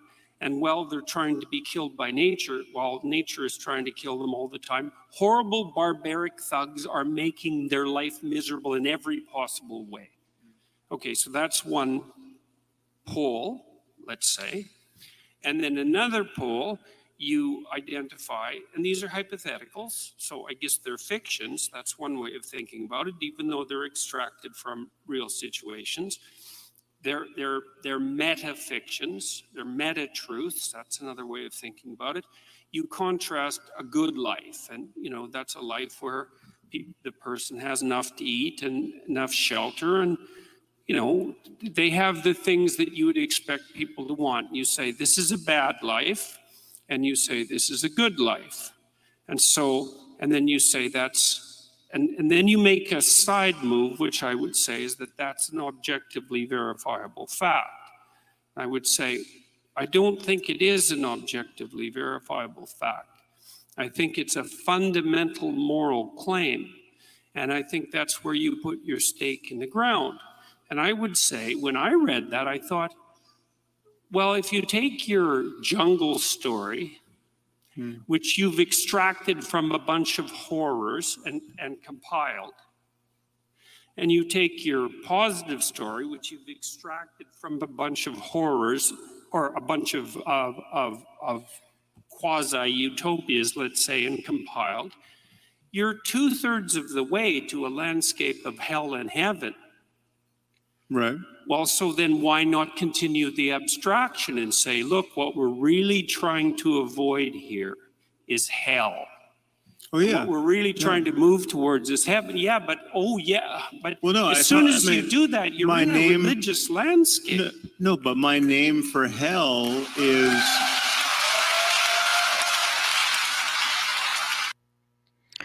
اوكي، هنا هذا جوردان بيترسون يعني اخذ طبعا بيعلق على كتاب سام هاريس اللي هو مورال لاندسكيب، لانه سام هاريس يعني روى قصة من خياله. طبعا قال انه هناك نوعين من الحياة. واحدة من الحيوات انه يكون اللي عايشين في هذه الحياة عبارة عن ناس معذبين، يعني اللي هو احنا بصراحة يعني عايشين في بيئة يعني تحاول ان تقتلهم، الطبيعة تحاول ان تقتلهم، وفعلا هذا نحن يعني كل شيء في الطبيعة هذا يحاول ان يقتلنا، يعني سواء فيروسات، حيوانات، امراض، اعداء، قطاعين طرق، مجرمين، كله يحاول يقتلك. في الاخير ممكن يأتيك مرض اذا لم يفلح هؤلاء كلهم انه يقتلوك، ممكن يجيك مرض في الاخير ويقتلك. أو تموت من العجز أو شو اسمه هذا، أو تقدم العمر. فقال له أنت هذه يعني حطيت مثال، وفي مثال آخر اللي هو الناس اللي هم عايشين في سعادة وكل شيء متوفر لهم وعايشين في أمان ويعني الغذاء متوفر، العائلة موجودة وكل شيء في أمان.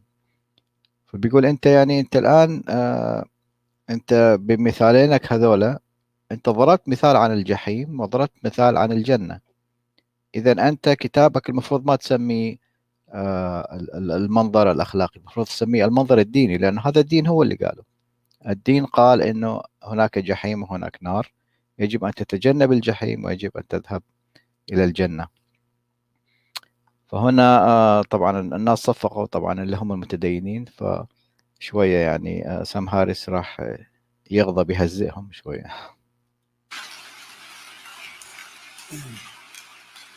It's very interesting because, like, I mean, you and I were talking about this at dinner. We were talking about this at dinner and how the overlap or lack of overlap between our audiences. And so, like, I just heard from your audience there, and You might have heard from the odd convert.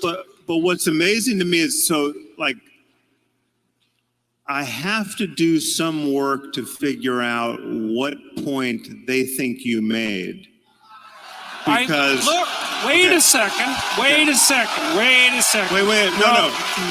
Hold on. No. I said if you're going to produce a fiction, why not go right to the end? Okay, because so you did produce a fiction. It's you can tell stories by way of communicating certain ideas. I mean, that's obviously. I'm not saying stories aren't incredibly powerful and useful and inevitable, right? It's like we use. Wait, I think you are. You might not be saying that they're not inevitable, but you are debating their utility and power. Because you said that you don't need the story as an intermediate. I'm not. So now we have a few doors open here, which I think we should extract the most out of these areas that we've touched and not run on to something else. So I think there's to talk about the utility of story, right? Which is obviously a fact about the world and about human psychology that you're reading a lot into and more into than I'm reading, right? And the people we just heard from love that you. Well, maybe I'm reading more into it than you are. I'm not sure about that. But you talk a lot about the primacy of stories, and you are trying to get me to admit that even I helplessly resort to storytelling to make my point, right? Well, you did I think this is a good place for us to, and I don't want us to get bogged down, but I think it's a good place for us to touch this topic of the distinction between literal and metaphorical truth. Okay. Which you might want to introduce it, but I think because that in my mind that covers this different emphasis on stories. Okay. Briefly, but we are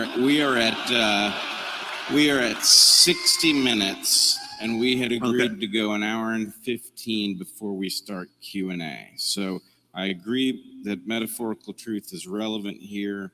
Metaphorical truth is my argument that there are some things which are literally false, but if you behave as if they were true, you come out ahead of where you would if you behaved according to the fact that they are false. And so that these things hover in a kind of intermediate space. To call them false is incorrect.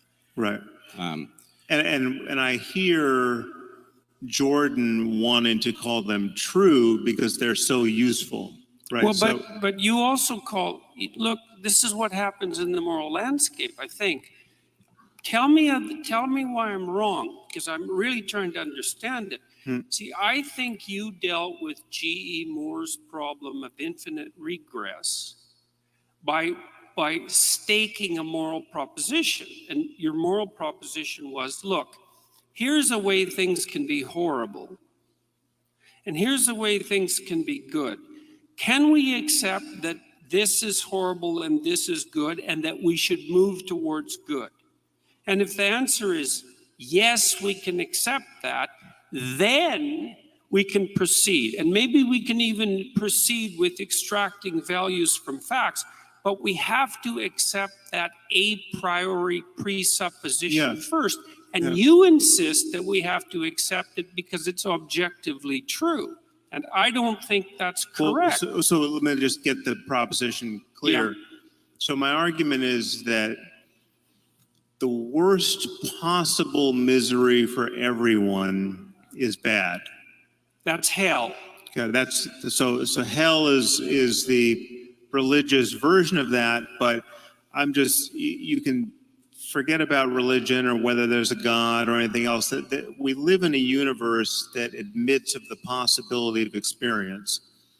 I'm asking you to imagine a universe where every conscious mind, every mind that can have an experience, is tuned to the worst possible experience for that mind for as long as possible. So there's no silver lining, there are no lessons learned. Everything that can suffer suffers as much as it possibly can for as long as it can. Now that includes human beings, it includes animals, and it includes future AI that we might build that can suffer. It includes beings that we'll never know about, right? So my argument is that's bad. If anything is bad, that's bad. Okay, we don't disagree that hell is bad. If the word bad is going to mean anything, that's bad. And you can't say... That's fine, but it's not a factual claim. No, it is. It's a claim about... So I would argue to you, and again, it's hard to impart this intuition if someone doesn't share it, but if someone doesn't share this intuition, I have no way of interpreting any other word that comes out of their mouth after they admit they don't share this. So just imagine someone saying... But even that doesn't make it a factual claim. No, so again... So you guys are going to get stuck here, and I think you're going to... No, give us one more minute. Okay, one more minute. One more minute, because I don't think we'll get stuck here. Every claim we make about anything, at a certain point... If you trace all the tools we're using down to, turtles all the way down to something that we can't explain and justify, right? حابب يعني أعلق هنا، يعني هو جوردان بيترسون يعني بيلعب نفس لعبة المؤمنين. يعني بيقول له سام هاريس، يعني أنا بالنسبة لي الشيء السيء هو يعني endless misery، يعني اللي هو المأساة التي لا تنتهي، أبدية، مأساة أبدية وألم أبدي ومعاناة أبدية. قال له يعني قصدك جحيم؟ قال له نعم. قال له لكن كيف تعرف أنه الجحيم يعني أو المعاناة الأبدية هذه عبارة عن شيء سيء؟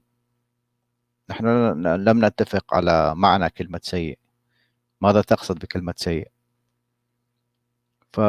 يعني بصراحة السيء يعني اوكي، يعني هو قال له فين الفاكشوال مينينج، يعني اين هو المعنى الحقيقي او المعنى المطلق لكلمة سيء؟ يعني معنى مطلق ما ادري هو ايش قال له بالاخير. يعني هو قال له سام هاريس، قال له يعني مثلا 2+2=4، هذا معنى رياضي، ما تقدر تقول ما هو المعنى المطلق لكلمة 4. بس البشر عندهم شيء آخر لمعرفة إذا كان شيء حقيقة ولا لا، اللي هو العرف الإنساني، الكومون سنس. لما البشر كلهم يتفقون على شيء إذن هذا الشيء حقيقي.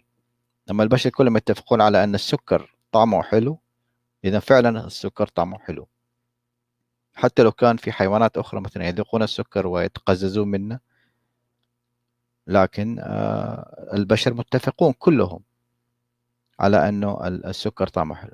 العسل مثلا، العسل طعمه حلو أيضا، كل البشر متفقين على هذا الشيء. هذا هو العرف الإنساني، هذا نوع من أنواع الفاكتشوال مينينجز اللي هو بيطلبها جوردان بيترسون. فما أدري يعني الأخلاق أيضا تقع تحت هذا البند اللي هو العرف الإنساني. عندما يتفق كل البشر على أنه الشيء هذا جيد إذن هو جيد. عندما كل البشر يتفقون على أنه العبودية شيء سيء إذن هي سيء، انتهى الموضوع. ما تحتاج كل اللف والدوران والفلسفة هذه. ما أدري، أنا هذا رأيي في الموضوع. This is true of physics, it's true of mathematics. I just said it was true of arithmetic. Gödel proved it's true of arithmetic. I mean, we have intuitions of truth that can't be cashed out by recourse to the system itself. And it's true morally, I would argue, in this sense that, yes, the worst possible misery for everyone is bad. And if you're going to say, well, Okay. who knows? Maybe it's good. What does bad mean? What bad means that... Again, you guys are going to get stuck. Let me try to help. It's okay. Really. It's okay. What does bad? I hold agree on. with you. I really think that we're going to go down a rabbit hole here, and It's okay. This is a crucial issue. It's an absolutely crucial This is issue. why you get stuck. All right, so we're شوف أنا يسأل يقول ماذا تقصد بكلمة bad؟ ماذا تقصد بكلمة سيء؟ ما هو تعريفك سيء وجيد؟ يعني الكلام هذا ما هو التعريف الإلحادي لسيء وجيد؟ لماذا القتل سيء وجيد؟ يا أخي في عرف إنساني، البشر عندهم عقول، هم يقررون ما هو السيء والجيد على طول هذه الآلاف من السنين. لم يستطيعوا أن يحددوا لحد الآن ما هو سيء وجيد. هذا هبل بصراحة. حتى الحيوانات تعرف ما هو جيد لها وما هو سيء لها. الغذاء شيء جيد، الحيوانات المفترسة شيء سيء يجب أن تهرب منه. حتى الحيوانات تعرف هذا الشيء. يعني الألعاب المؤمنين هذه ما يبطلونها بصراحة. We have a mutiny here. We're at war with our moderator. Yes. Give us 2 more minutes because it is crucial. Okay. Well, so let me. But I mean, honestly. By the way, I have a prediction that in 2 minutes we won't be any farther than we are now. Okay, let's bet. I'll bet you $1. You're literally playing devil's advocate here because you don't believe that hell might be good.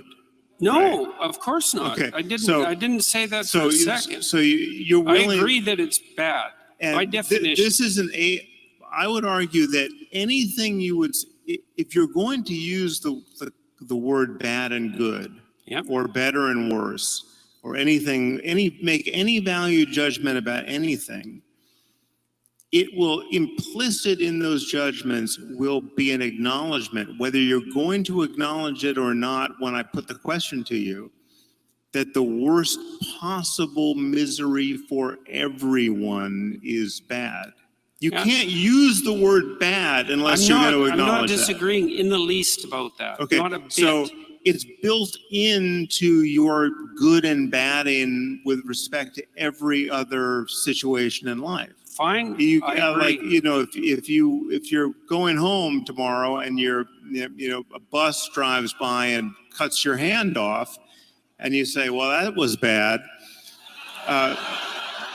It only makes sense with reference to this underlying claim. Well, it would be worse if the other hand got cut off too, and everyone's hands got cut off. You're beating a dead horse here, man. I agree with you. So I'm saying that everyone assumes this, whether they claim to or not. Okay. And so to say, and this is how I bring G.E. Moore's argument to end. Yeah, right. He says his argument depends on it being intelligible at that point to say, well, is that really bad? Is it really bad? Okay, well, what would really bad be if the worst possible misery for everyone didn't get you there, right? There's no other space to occupy. I'm also not disputing the utility of your move to bring G.E. Moore's infinite regress to an end. I'm disputing something very specific. I'm disputing the issue that that's a factual claim. That's all. Well, hell is bad. We should avoid it. It brings Moore's infinite regress to an end. All of that, I agree. It's deeper than a factual claim. It's just a claim about it's a claim that is required to make any value judgment intelligible. Right, any value judgment. So yes. so it's like it's not an arithmetical claim. So an arithmetical claim about addition in this case is now you're making my point for me. You could say the same thing. You could say, when I say 2 + 2 makes 4, you could say, but is that a factual claim? And there's some way of jiggering the way you talk about facts with respect to mathematics, where I could say, well, it's not a factual claim, but it's an arithmetical claim. It's a mathematical claim. Well, right. I'm also not trying to. I just don't see. I don't see a need to balkanize our claims in this way. Yep, fine. What I'm trying to do is what I'm really trying to do. We need the problem I have with your argument, and this isn't. I don't mean that you're wrong.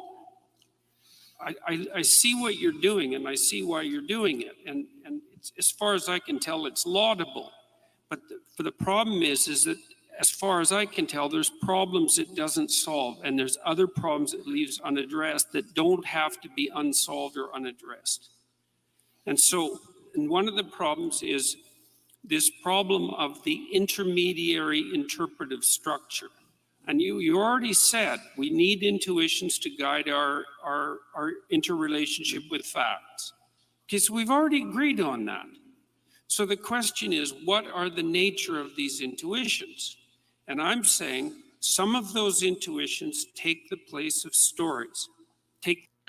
هنا أعتقد جاءوا على ذكر العرف الإنساني أو يسموهم الحدس الانتويشنز. فبيقول له يعني ما هو مصدر هذا الحدس؟ من أين أتى هذا الحدس؟ يقول له هل هو على شكل قصص مثلا؟ The form of stories, but even more than that. So I'm going to go after the hell thing again, okay? Because you said, well, it's bad, and you made sure that I also agreed with that, which I do. I agree with that. And then it's a point of profound agreement between you and I. Like, I've spent my entire life trying to understand why people did the worst things they could possibly imagine in the service of their dogmatic beliefs. And so I think that that's not good, seriously. And I'm no fan of moral relativism. So we're on the same page there. Now, but what I noticed in when you wrote The Moral Landscape is you tell it, and I'm not trying to trap you. You tell a story about, it looks to me like it's a story about heaven versus hell, essentially. Let me use that language momentarily. But it's also a story about good versus evil. And this is why. It's because the question is, what's bad about hell? Now, you say the suffering. It's like, fair enough, man. True enough, but not true enough. So in Dante's vision, what's also bad about hell? In addition to the suffering, the actions that put you there, the malevolence that generates. Well, sure, okay, but that's part of the suffering. So I mean, no, it's not. No, it's not. It's not the same as the suffering. It's not the having your hand cut off. It's the pleasure that's derived by the person who cut it off. And that is a different thing. That's more, but that's part of my picture. Well, but wait, it's an important, the distinction is important. So for example, but Jordan, my picture of the moral landscape includes all of this. It includes everything that, and this is why I don't readily answer to the name of utilitarian or consequentialist, because هنا طبعا يعني هو دا يقول له انه الجحيم لماذا هي سيئة؟ لانه افعالك هي الأسوأ، هي التي دفعتك الى الجحيم. طيب يعني اوكي، افعالك أسوأ، يعني انت في الدنيا يعني مثلا تعيش 60-70 سنة، يعني لماذا تقضي في الجحيم مثلا طول عمرك، تقضي الى الابد الجحيم؟ هل هذا عدل؟ حتى لو أقرينا إنه أوكي الجحيم هذه يعني عقاب عادل مثلا وعدالة أخروية مطلقة، لا، ليست عدالة. أنت مهما فعلت، يعني حتى لو زنيت مثلا مدة 5 دقائق، أنت يعني مرشح أنك تظل في النار إلى الأبد. أو حتى مثلا لو أنت كفرت بكلمة أو نسيت لك فرضين صلاة أو 3، أنت مرشح أنك تقضي في هذه النار الأبدية والقاسية جدا إلى الأبد. هذا ليس عدل وليس رحمة. لا يمكن تبرير يعني فكرة الجحيم على أنها عدالة، مستحيل. As the way those views tend to be taught, they tend to take as in the tally of consequences, you leave out the psychological implications of being the sort of person who would have sought those consequences or behaved that way, right? So I would grant you, and this I'm explicit about this whenever I talk about this, that part of the picture of any consequentialist discussion of well-being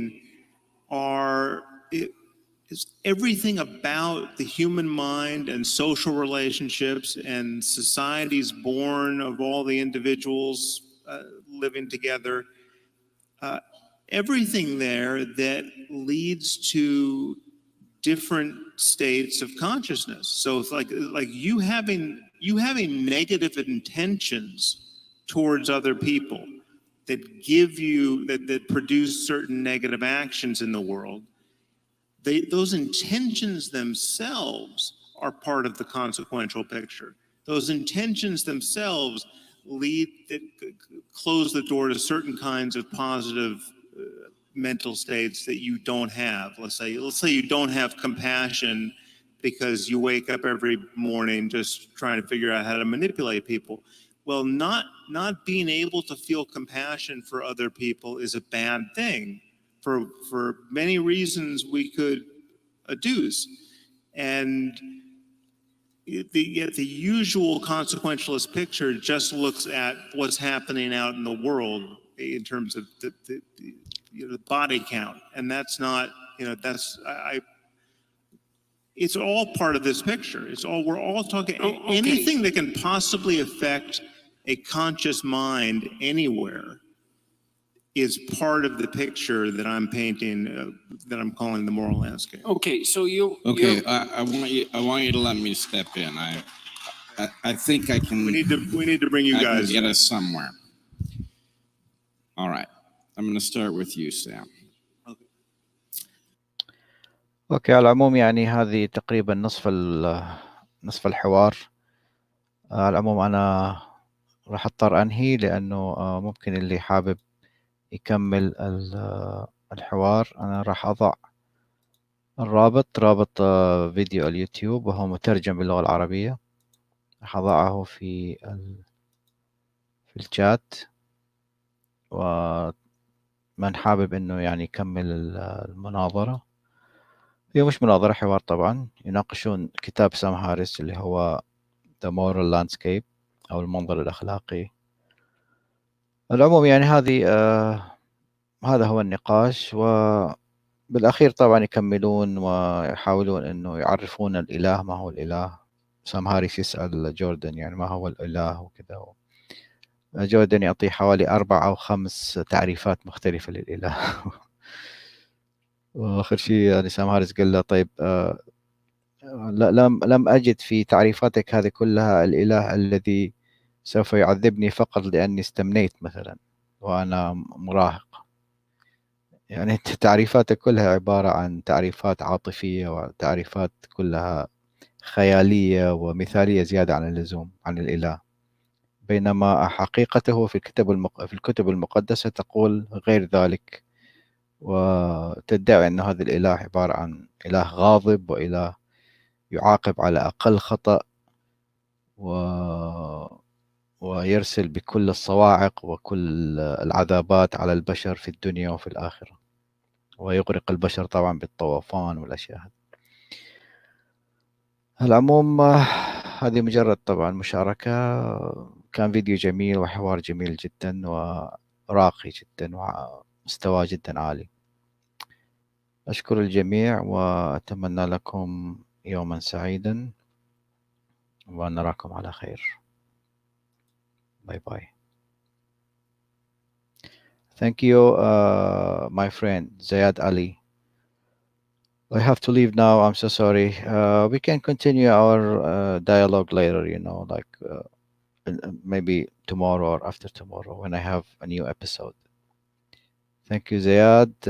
Thank you, Human Mind. Thank you, Noura, Tunis Hur, all the friends.